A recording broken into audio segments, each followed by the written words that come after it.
Magandang araw po mga kapraps. Dito ako ngayon sa bayan ng Nagcarlan, Laguna. Itong property na nakikita nyo ay for sale. Isa itong farmhouse na may 3 bahay. Ang sukat po nito ay 2,354 square meters. Titulado po. Meron itong frontage mga kapraps na nasa 40 meters mula po doon. Hanggang dito po mga kapraps. Ayan ang pinakadulong boundary naman sa kabila. Meron ng linya ng kuryente at tubig. At meron na po itong bakod mga kapraps na cyclone wire. Ayan po. Poste ay semento. Meron din itong mga tanim na mga iba't ibang prutas kagaya po ng lansones. Tapos may mga niyog. Mayroong puno dito ng parang narayat at mga kapraps. Nasa harap ng isang bahay. At ang ganda ng mga halaman. Ang direksyon na ito, papunta po yan sa town proper ng Nagcarlan. Nasa 10 to 12 minutes travel time lang po. At dito naman po sa kabila mga kapraps. Ito naman po ay papunta sa landing point. Yan, yung sikat na pasyalan dito sa Nagcarlan. Tapos malapit po tayo sa magandang bundok dito, yung Mount San Cristobal mga kapraps. Yan, may mga kapitbahay na rin po tayo dito. Ito yung harapan natin.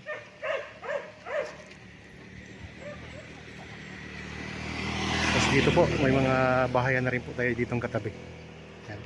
Okay, ako nga po pala si Bads, ang inyong laging kasama para sa virtual viewing sa mga property na in-offer namin. Meron tayong gate dito, pasok po ang sasakyan mga kapraps. Yan. Ito yung gate. Tapos ito yung bahay, isang bahay, pangalawa, tapos pangatlo po yung sa gilid. Okay, pasok po tayo. Ang ganda ng property na to. Okay, nandito na tayo sa loob ng property. Mayroon tayong tanim na mangustin. Tapos mga lansones, daming lansones. May mga puno ng niyog. At ang ganda ng bahay mga kapraps. Anong puno po yan? Anong puno po yan? Nasa ano? Nara. So may puno ng nara mga kapraps. Yan, ibutin natin to.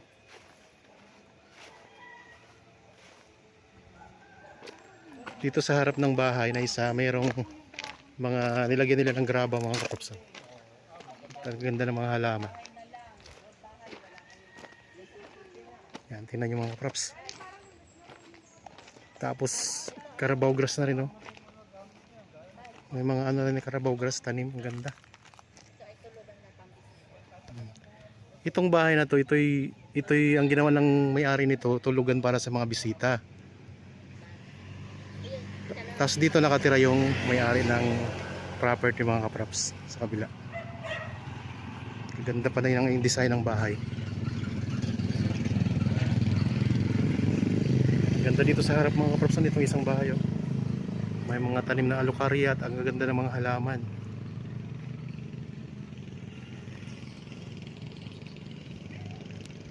So magkatabi po yung dalawang bahay mga kapraps. Dalawa.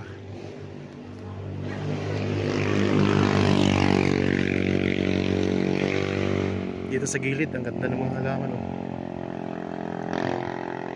Tapos ayun po ang Mount San Cristobal mga kapraps, sa likod lang nitong banda lang dito sa likuran. Ayan.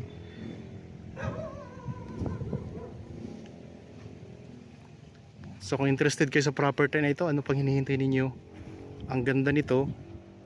Kontakin nyo lang po kami sa mga contact details na nandyan sa inyong mga screen mga kapraps. At ang ibang detalye po nito ay mababasa nyo po sa description box. At ang presyo naman po nandyan din po sa description box at sa title po nitong video mga kapraps. So dito ako ngayon sa may harapan ng property. Mas mayroon tayo ditong gate na para sa tao lang po. Ayan mga kapraps. So kanina doon tayo dumaan sa malaking gate. Okay. Punta naman tayo doon sa may likod. Ulitin ko lang po, ang sukat nito ay 2,352 square meters. Farmhouse po dito sa Nagcarlan. Ang Nagcarlan po ay nasa 2 oras at kalahati ang distansya sa Metro Manila, mga kapraps. Tapos katabi lang din po ang Nagcarlan ng Liliw. Katabi din po ng Kalawan. Tapos may part din po ng Nagcarlan na katabi ng mga kapraps, ng Pila at saka Victoria. May mga CCTV cameras na dito. Ipakita ko lang din itong loob, ha. So ito yung tulugan ng mga bisita, mga kapraps. Yan. So meron ditong malaking lamesa.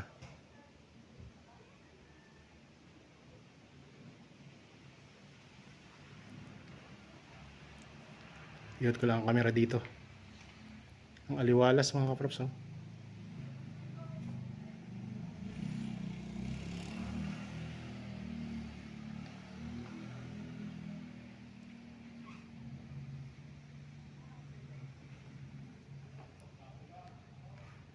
Tapos dito sa gilid, ayan, nakaglass na po yan. Open space po siya.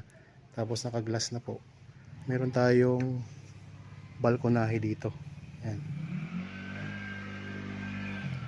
Tapos mula dito, tanaw natin yung harap. Ang ganda ng harapan, oh.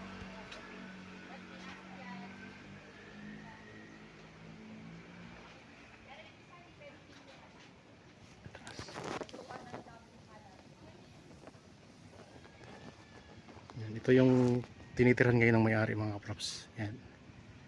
Katabi lang po, mismong katabi lang. Ganda ng aso, laki. Okay. Punta naman tayo sa may likod.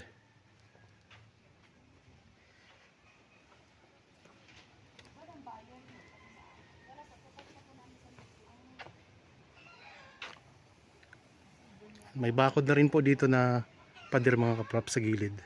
Yan. Ito yung may tanim na mangustin. At dito, ayan po ang ganda ng view dito. Ang ganda. Mangustin, mga niyog. So palibot na ng bakod to, mga kaprops, ha. Dito ang mga bakod ay mga pader na po, sementado na po. At sa ngayon may mga alagang manok, mga kaprops. Ayan. So nag-aalaga ng manok yung may-ari nito.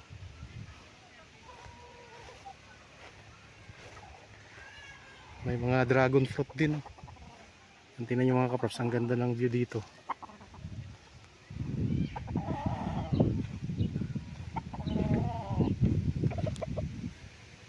May mga kulungan ng manok. Gandang farm. Alagang-alaga ang property. Dami ng bunga, mga kaprops, ng dragon fruit. Tapos dito naman po sa area na to, ayan naman po ang Mount Banahaw. Yan. So, dalawang bundok po ang matatanaw natin, Mount Banahaw.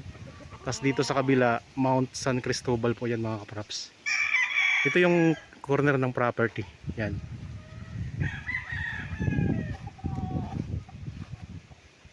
Tapos dito sa likod, mataas po yung pader niya. Dito tayo ngayon sa may bandang likuran ng property. Taas ng pader. May mga dragon fruit din dito. So dyan nila nilagay ang mga manok. Tapos dito mayroon din silang kulungan ng mga manok.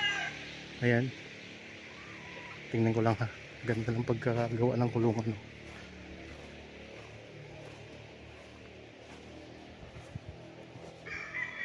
Ay, mga kaprops, mga kulungan ng manok.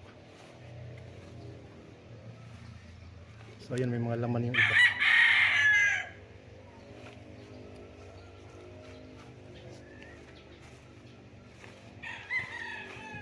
Dito may dragon fruit din.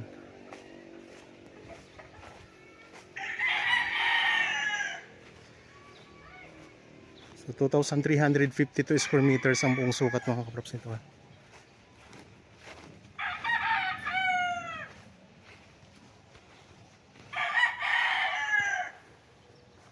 Yan, daming bulaklak ng dragon fruit ah.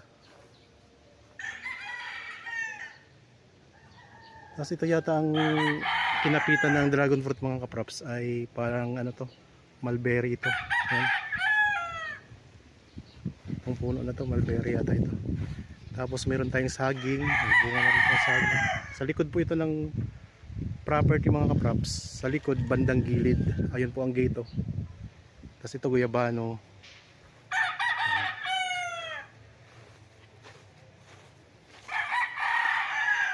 Dito, pagdating natin dito, yero yung ano, yung bakod niya. So hanggang dito yung semento na bakod. Pagdating dito banda, yero na siya. Ito naman yung likod ng bahay mga kapraps.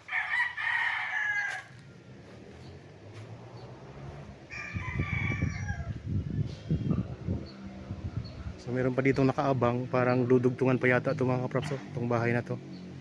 So may nakaabang na siya ng mga bakal. Kung sakaling mabili nyo po, kayo nang bahala kung anong gagawin nyo dyan. Pwedeng palugsungan nyo po.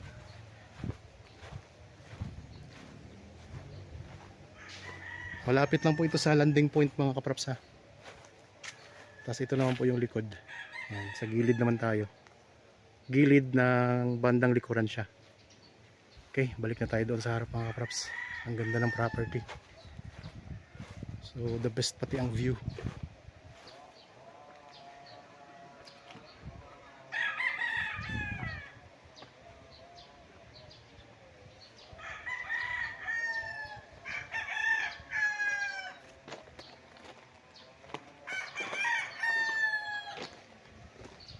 Dito mayroon din tayong ano dito, daanan, yung pinakita ko sa inyo kanina sa loob. Ayan, may daanan tayo dito, pinto.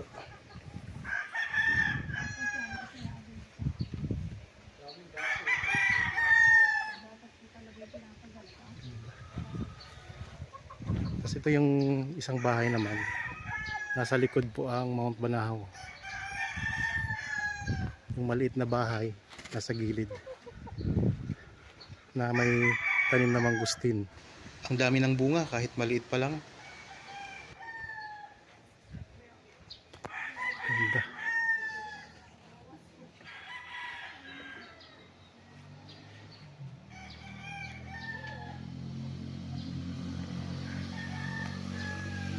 Okay, dito naman tayo mga kapraps sa area na to. Sa may gate.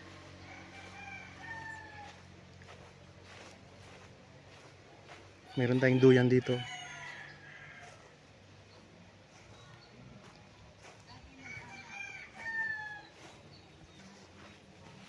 So, ang ganda kasi ang Nara nasa harap mismo ng bahay mga kapraps.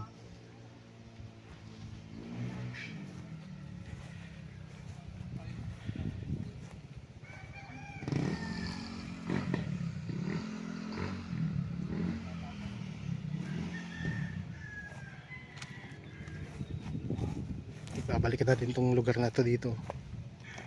Ito yung pinaka maganda ditong kuhanan. Ganda ng view.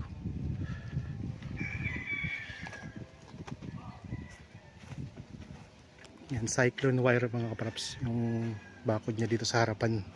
Kaya pag nasa kalsada tayo, tanaw natin yung mismong bahay.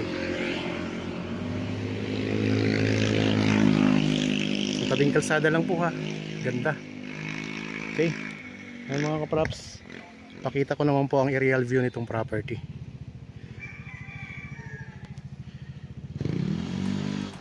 Dito po ako ngayon sa harap ng dalawang bahay. Yan, ipakita ko sa inyo ang mga katabing property nito, pati na rin po yung mga kapitbahay po natin. 2,354 square meters ang kabuuang sukat ng lote mga kapraps. Ito yung dalawang bahay na magkatabi.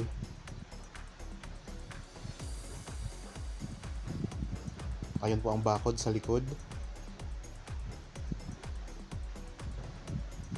Yan, kita natin ang korte ng lupa mga kapraps. Medyo pa tulis siya sa likod ng property. Ayan po ang kalsada. So meron na rin po tayong kapitbahay dyan. Tapos ang bakod, kita din natin dito. Ayan yung mga kapitbahay natin sa likod. Tapos ang direksyon na ito mga kapraps, itong pakaliwa, yan po ang papunta sa landing point. Yung pinapasyalan po na may overlooking views. Malapit na lang po kasi dito. May mga katabing tayong mga farm ng mga kapraps.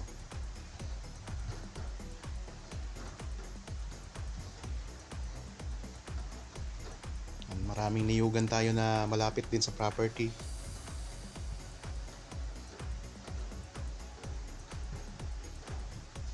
Ito yung Mount San Cristobal. Yan, malapit na lang din po mga kapraps. Tapos ito naman po sa kaliwa, ito naman po ang Mount Banahaw. Yan mga kapraps.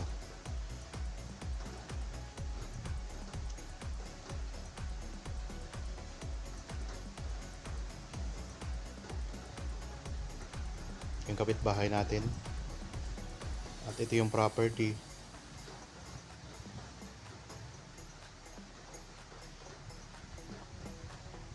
So, ang ganda ng property mga kapraps. Ito naman po pupunta sa town proper. So nasa 10 to 12 minutes lang po ang papunta sa town proper. Tapos ang papunta po sa Provincial Road mga kapraps ay nasa ano lang po, mga 7 to 8 minutes travel time lang. Ayan, mula dito tanaw natin ang town proper, yung may mga puti-puti mga kapraps. Ito na yung Mount Banahaw. Ayan po, medyo mahangin lang.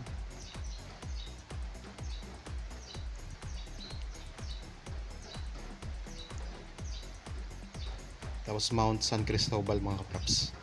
Nandyan po yung landing point katabi.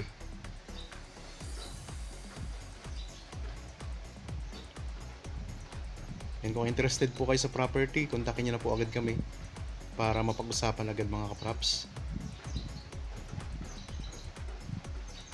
So tabing kalsada lang po ito, palibot na ng bakod. Ang bakod sa harap mga kapraps ay cyclone wire. Tapos sa gilid po at sa bandang likuran ay sementado na po, konkreto na. Meron lang konting part na yero ang bakod na sa may gilid po, sa may likuran. Okay, sana nagustuhan nyo po itong property na in-offer ko sa inyo ngayon. Para po sa bago pa lang sa aking channel at napadaan lang dito sa aking channel, huwag nyo pong kalimutang mag-subscribe at pindutin na rin po mga kapraps ang notification bell para lagi kayong updated sa mga bagong property na i-offer namin. Maraming salamat po. Lagi tayong mag-iingat at God bless po sa ating lahat mga kapraps.